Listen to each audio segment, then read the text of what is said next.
Bien, en esta oportunidad nos vamos a referir a los elementos del currículum, pero para explicar los elementos del currículum nos vamos a referir al modelo del hexágono.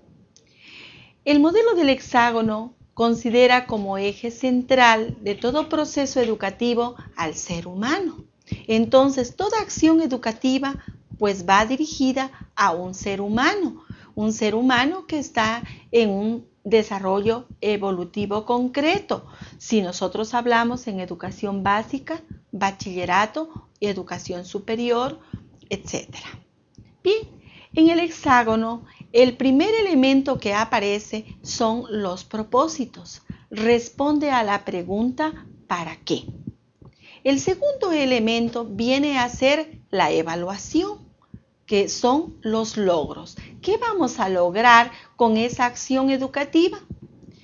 Luego tenemos en tercer lugar las enseñanzas, que se refiere a qué vamos a enseñar o responde a la pregunta ¿qué se va a enseñar? Cuando hemos resuelto en el currículo o hemos determinado lo que se va a enseñar, tenemos el cuarto elemento, que es la secuencia. ¿Cómo vamos a organizar a esos contenidos y cuándo vamos a impartirlos? Luego tenemos las didácticas. ¿Cómo? ¿Con qué recursos? ¿Con qué estrategias se va a producir el acto de educar? Y para finalizar tenemos los recursos. ¿Con qué? ¿Vamos a utilizar la tecnología? ¿Vamos a utilizar algún material que el alumno pueda ir construyendo? Bien, esto lo vamos a explicar en este momento. El primer elemento habíamos dicho que son los propósitos. Los propósitos y los fines educativos son aquellos que dan sentido, que dan una orientación al quehacer pedagógico. Como decíamos o como ustedes conocerán, la pedagogía busca formar mejores seres humanos desde la educación. Las instituciones educativas ayudan y participan en la configuración de ese perfil ideal de ser humano que se desea formar. Las asignaturas son un medio en pos de unos fines superiores. Esos fines superiores son qué tipo de ser humano vamos a formar a través de la educación. Un pedagogo siempre debe verificar que qué enseñanzas fortalecen el propósito de una asignatura. Eso es lo que tiene que ver un pedagogo, un profesor que conoce de pedagogía. ¿Qué enseñanzas son aquellas que van a fortalecer el desarrollo integral de ese estudiante? El segundo elemento es la evaluación. Ustedes han de recordar, existen otros hexágonos en donde el último elemento viene a ser la evaluación. Pero este hexágono que hemos tomado para este encuentro con ustedes se refiere a que el segundo elemento es la evaluación. Una vez que definimos por qué vamos a enseñar, por qué queremos que esos alumnos aprendan, se hace necesario saber y determinar qué vamos a lograr. Entonces, la evaluación se convierte en el segundo componente de la nueva versión del hexágono curricular. Es aquí en donde se establecen los criterios que van a orientar el hacer educativo. Nos ayudan a identificar el grado de aprendizaje que se va a alcanzar en un momento determinado con un grupo de estudiantes o con un grupo de alumnos. Entonces, la evaluación se hace procesual. Se evalúa al inicio, se evalúa en el curso o en el desarrollo del proceso educativo y también al finalizar el proceso de enseñanza. Por lo tanto, la evaluación es procesual, porque nosotros evaluamos al iniciar una clase, durante todo el desarrollo de la clase y al finalizar la clase también se da un proceso de evaluación. Igual, si nosotros queremos esto, se evalúa en el momento en que se inicia un acto educativo, en curso cuando se está desarrollando y para cerrar, porque siempre es importante dar énfasis a la evaluación de los aprendizajes. Luego el tercer aspecto o el tercer elemento del hexágono curricular es o son las enseñanzas.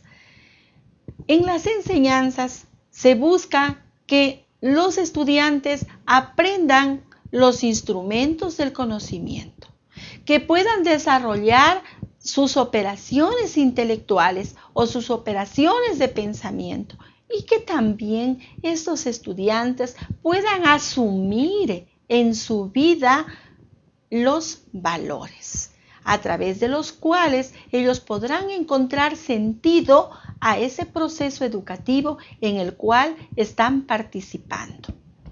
Entonces se aprenden las informaciones, las reglas, las normas, las técnicas motrices o las habilidades motrices también se aprenden.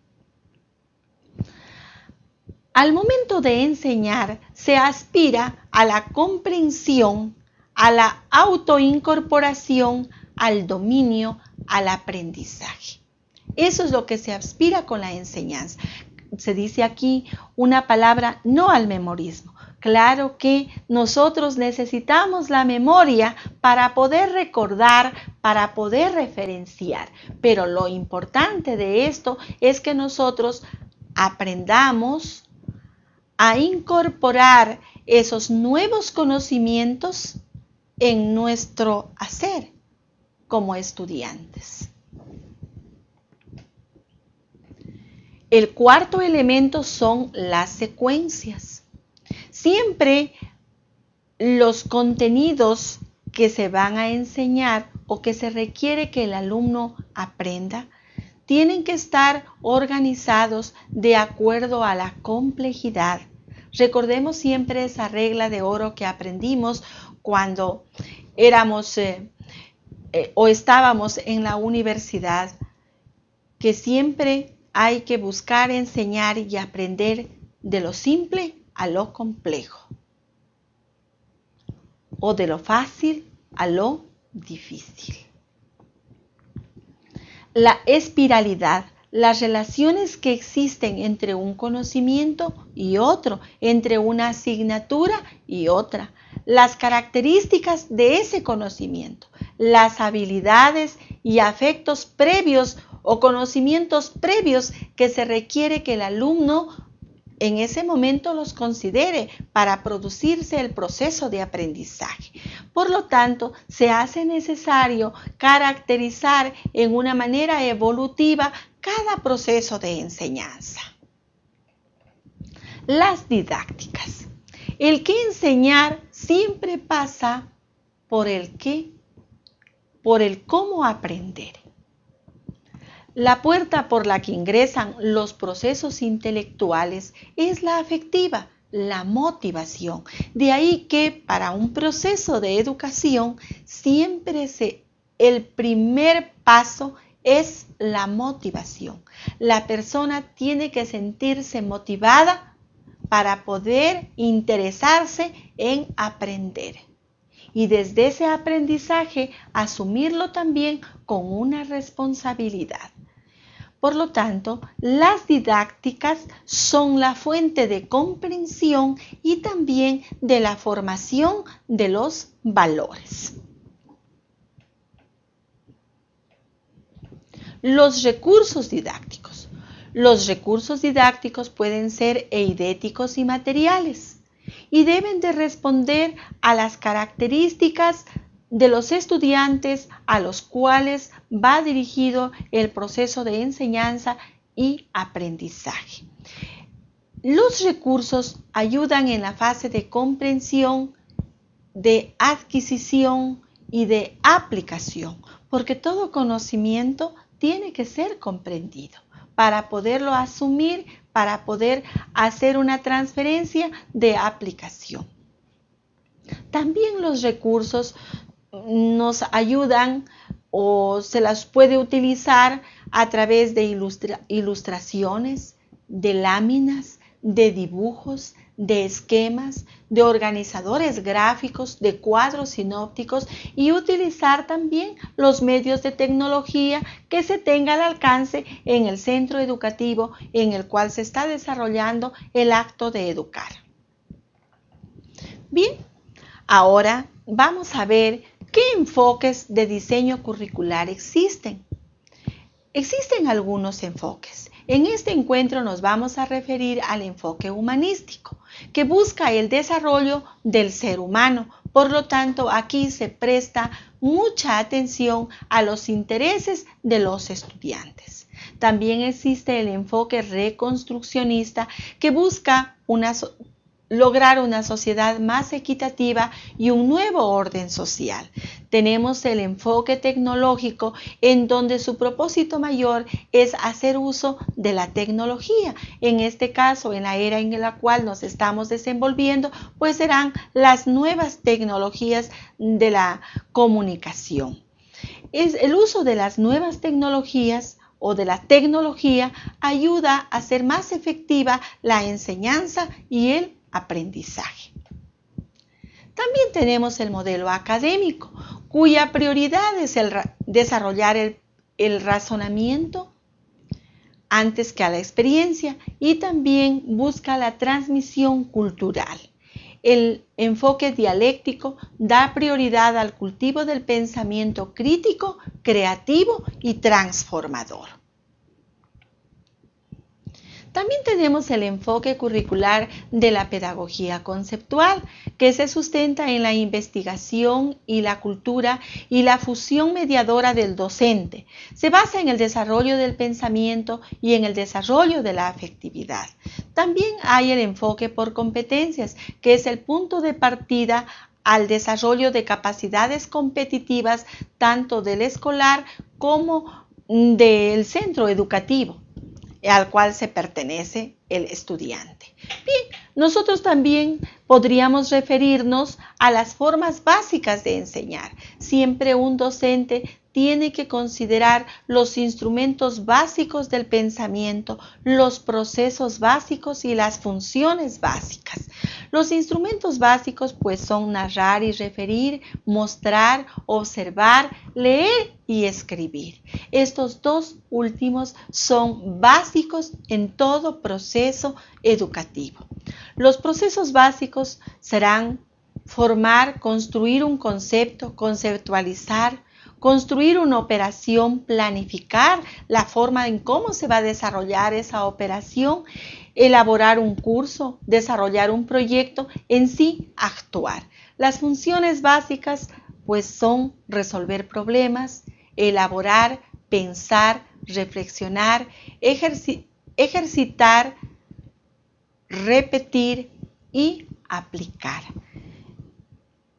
Estas funciones básicas son aquellas que en la educación se deberían de ir desarrollando a medida que se va desarrollando, disculpen la redundancia, el proceso educativo. Así tenemos algunos instrumentos, algunos procesos y funciones del pensamiento. Tenemos la comparación, el análisis y la síntesis, el leer y el resumir. Estos son instrumentos básicos que se debe de desarrollar en un proceso de educación o de enseñanza y de aprendizaje. Bien, todos estos procesos tienen un espacio para poder ser consolidados en el hacer educativo. Así tenemos las políticas que demanda el Ministerio de Educación, las políticas que ejecutan las direcciones zonales y provinciales de educación, las propias políticas del centro educativo y las necesidades de la comunidad en la cual se está desarrollando la educación. Muy bien, muchísimas gracias a ustedes y espero que estas ligeras ideas sobre currículo sean de ayuda en su proceso de aprendizaje. Muchas gracias.